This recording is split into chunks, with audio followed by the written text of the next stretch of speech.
लेकिन जम्मू कश्मीर के अंदर, जम्मू के अंदर भी नहीं कहूँगा, कश्मीर के अंदर वहाँ हिंदू खतरे में है, क्योंकि वहाँ पर महबूबा मुफ्ती है, वहाँ वो रहती है। और वो स्टेटमेंट जिस प्रकार से देती है ना, उसके जो दिल धड़कता है जो उन आतंकवादियों के लिए, उन पत्थरबाजों के लिए जो जेल के सलाखों के पीछे है, जिनको वो निर्दोष बताती है, तो उनको उत्साह देने का काम जो है उसकी स्टेटमेंट करती है। तो हिंदू तो सामने वहाँ पर सुरक्षित नहीं है।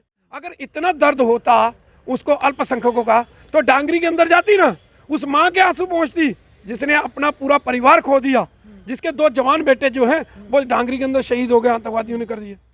कंडोलेंस के लिए आ जाएंगे। देखिए ये सारी राजनीति खेल है। जम्मू कश्मीर को इन्होंने राजनीति का अखाड़ा बना दिया है। पूरे देश में इलेक्शन लड़नी है तो कश्मीर के अंदर जो है उनको कुछ न कुछ। देखिए जिस प्रकार से महबूबा मुफ्ती वहाँ पर स्टेटमेंट देती है, उसको पाकिस्तान प्रेम दर्शाता है, नजर आता है, उसको चाइना की बात करनी होती है, उसको तालिबान की बात करनी होती है, ये सारा सामने है। तो अगर नमस्कार शिफ्ट टाइम में आप सबका स्वागत है। आखिर घाटी में क्यों नहीं हो रहा टारगेट किलिंग का सिलसिला बंद?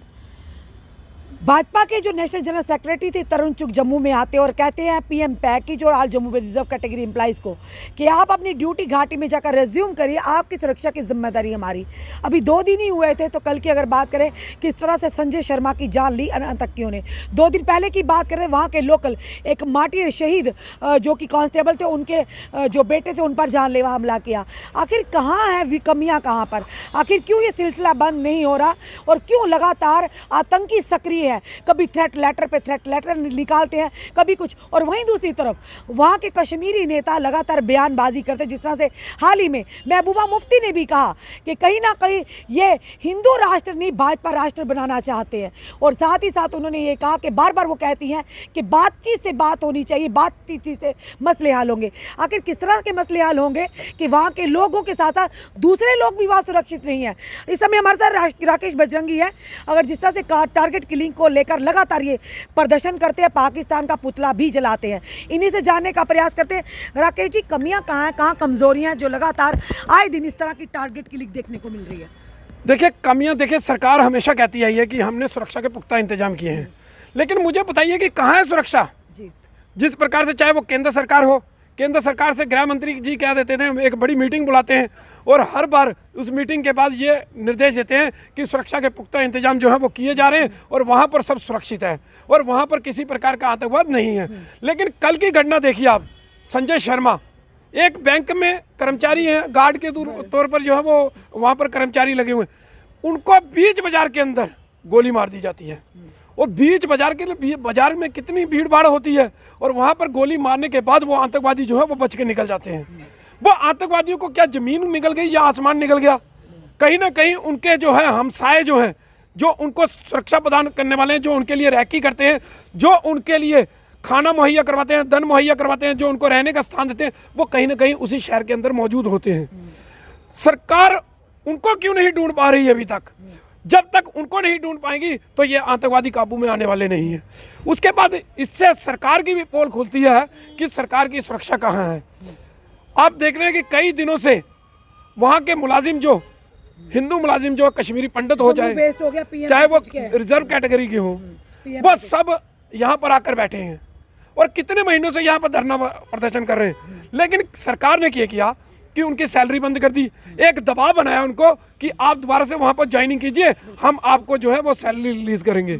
लेकिन एक दबाव बनाने और उनको ये आश्वासन नहीं दिया जा रहा कि आपकी जान माल की सुरक्षा हम जिम्मा लेते हैं। इस प्रकार की कोई उनको गारंटी नहीं दी, केवल ये मीडिया के माध्यम से ये कह देते हैं कि वहाँ पर सुरक्षा के पुख्ता इंतजाम है। अरे सुरक्षा की पोल तो आपकी कल खुल गई। जिस प्रकार से संजय शर्मा को जो है सरेआम बाजार के अंदर गोली मारी है, तो ये लोग किस प्रकार से जाएंगे? फिर तरुण चुग जी किस तरह से नेशनल जनरल सेक्रेटरी भाजपा के आकर कहा, उन्होंने बयान दिया एक मीडिया में कि आप लोगों की सुरक्षा की जिम्मेदारी हम उठाते हैं, आप ड्यूटी को रिज्यूम कीजिए। देखिए तरुण चुग जी ने जो भी बयान दिया होगा, अब उसकी पोल तो सामने खुल गई ना कि उनका बयान कितना झूठा है। जी। एक तरफ तो भाजपा कहती है कि एलजी जो है वो सेंटर ने भेजा है, तो हमारी वो सुन नहीं रहे, उनकी कोई बात नहीं वहां बन रही। और दूसरी तरफ जो है इस प्रकार की स्टेटमेंट दे रहे हैं। मुझे आज तक ये नहीं पता चला कि यूटी सरकार जो है वो किसके अधीन चल रही है, क्या भाजपा की सरकार है या नहीं है। अगर केंद्र ने भेजा है तो भाजपा का ही है ना। अगर कोई ऐसा काम होता है तो वो कहते हैं कि जी एलजी सरकार है, हमारी तो सरकार ही नहीं है। तो इस प्रकार से बच के निकलने का काम करते हैं। उसके बाद एक आपको मालूम है कि 4-5 दिन पहले पंजाब के एक इनके अध्यक्ष हैं कोई, उन्होंने स्टेटमेंट दी कि पाकिस्तान आर्थिक तंगी से गुजर रहा है और उसको जो है आर्थिक मदद देनी चाहिए, और एक तरफ भाजपा जो है वो पाकिस्तान के पुतले फूंक रही है। तो मेरे को ये समझ में आया कि ये दोहरी राजनीति कौन सी है। अरे सभी को मालूम है, पूरे देश के अंदर लोगों को मालूम है कि ये आतंकवाद जो है ये पाकिस्तान की देन है, और पाकिस्तान से प्रशिक्षित आतंकवादी आकर इन घटनाओं को अंजाम दे रहे। हमने तो कई जवान खोए हैं अपने, कई जवान हमारे जम्मू कश्मीर के लिए शहीद हुए, और इसके अलावा हमारे कई देशभक्त लोग जो है वो कश्मीर के अंदर शहीद हुए। तो इन लोगों को वो राष्ट्रभक्त लोग जो है वो कश्मीर के अंदर जो है वो रास ही नहीं आते। अभी हाल ही में महबूबा मुफ्ती ने एक बयान दिया, उन्होंने कहा कि कहते हैं जी देश में हिंदू खतरे में है, प्रधानमंत्री का जो प्रेसिडेंट है वो हिंदू है, प्रधानमंत्री हिंदू है, फिर किस तरह से कहते हैं कि हिंदू खतरे में है। देखिए पूरे देश के अंदर जो है वो हिंदू अपने आप से देख लेता है, लेकिन जम्मू कश्मीर के अंदर, जम्मू के अंदर भी नहीं कहूँगा, कश्मीर के अंदर वहाँ हिंदू खतरे में है, क्योंकि वहाँ पर महबूबा मुफ्ती है, वहाँ वो रहती है। और वो स्टेटमेंट जिस प्रकार से देती है ना, उसके जो दिल धड़कता है जो उन आतंकवादियों के लिए, उन पत्थरबाजों के लिए जो जेल की सलाखों के पीछे है, जिनको वो निर्दोष बताती है, तो उनको उत्साह देने का काम जो है उसकी स्टेटमेंट करती है।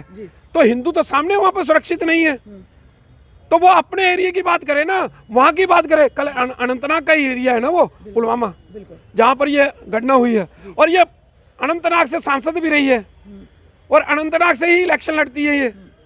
तो उसको ये पहले वहाँ का देखना चाहिए। अगर इतना दर्द होता उसको अल्पसंख्यकों का, तो डांगरी के अंदर जाती ना, उस माँ के आंसू पहुँचती जिसने अपना पूरा परिवार खो दिया, जिसके 2 जवान बेटे जो हैं वो डांगरी के अंदर शहीद हो गए, आतंकवादियों ने कर दिए।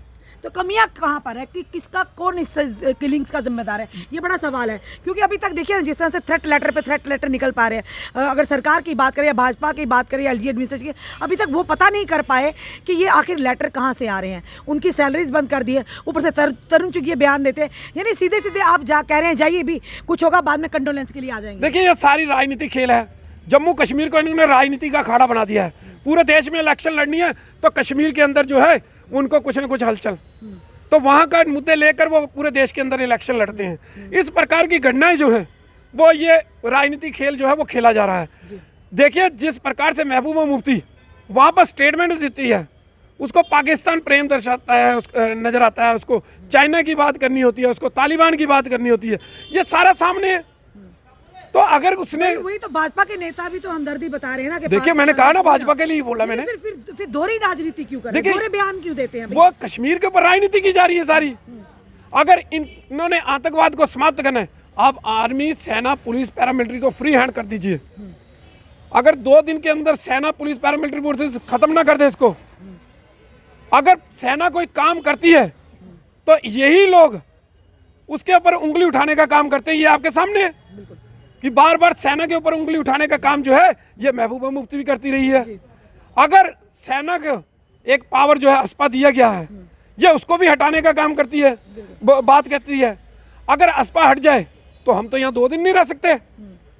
तो इस प्रकार की सेना के ऊपर उंगली करना, टीका टिप्पणी करना, इस प्रकार के काम ये हमेशा करते रहे। अभी पीछे आपको मालूम है कि फारूक अब्दुल्ला ने जिस प्रकार से 1996 में की बात लेकर सेना के ऊपर उंगली उठा दी, वो भी आपके सामने है।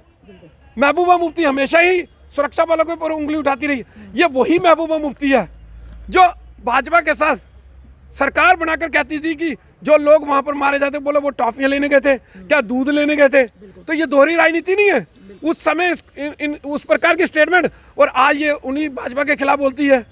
तो ये दोहरी राजनीति, आज वो जम्मू के शहरों में घूम रही है और कश्मीर के अंदर जाकर उसकी भाषा बदल जाती है, और यहाँ पर आकर जम्मू के लोगों को रिझाने का काम करते हैं।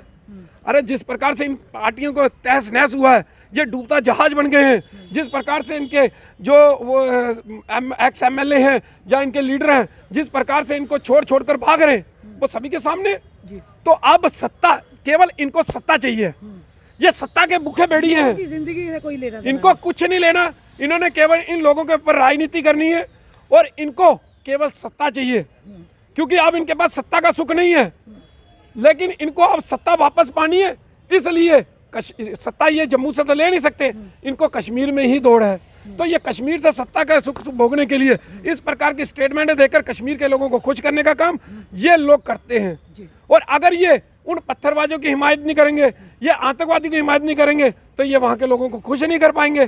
तो इसलिए इस प्रकार की स्टेटमेंट है, और सस्ती टीआरपी पाने के लिए ये लोग इस प्रकार के जो है वो काम करते हैं। धन्यवाद। साफ तौर पर राष्ट्रीय बजरंग दल के प्रधान राकेश बजरंगी जी ने बहुत बड़े सवाल लिया निशान उठाए, कहीं ना कहीं सरकार की भी नाकामी विफलता है, और भाजपा के नेताओं पर सवाल उठे। एक नेता उनके हमदर्दी जताते हैं कि पाकिस्तान गरीबी की दर से उन्हें मदद करनी चाहिए, और वही दूसरी तरफ भारतीय जनता पार्टी के प्रदेशों तो आला जो दूसरे हाईकमान नेता लगातार पाकिस्तान भारत कटाक्ष करते रहते हैं। ये दोहरे राजनीति क्यों? अगर क्या लगता है कि इस पर भी जो लोगों की जाने जा रही हैं उस पर भी आप लोग राजनीति कर रहे हैं? और उसी के चलते उन्होंने कहा कि महबूबा मुफ्ती ने हमेशा इस तरह से भड़काने का काम किया, भड़काने का जो बयान देती है हमेशा कश्मीर के जो आतंकवाद है या पत्थरबाजों को खुश करने के लिए, क्योंकि ये सत्ता के भोगी हैं और सत्ता के लिए कुछ भी कर सकते हैं, चाहे लोगों की जानें चली जाए, उन पर भी ये लोग राजनीति करने से बाज नहीं आएंगे। और उन्होंने साफ तौर पर कहा है कि आर्मी को, हमारे सुरक्षा बलों को, पैरामिलिट्री फोर्सेज को फ्री हैंड छोड़ना चाहिए, ताकि वो घाटी से इन आतंकियों को का नामो निशान मिटाने में सक्षम हो। अपने कमेंट, अपने सुझाव हमें ज़रूर दीजिए। इस वीडियो को जितना हो सके शेयर कीजिए। जुड़े रहिए हमारे साथ अगले अपडेट के लिए। जय हिंद, जय भारत।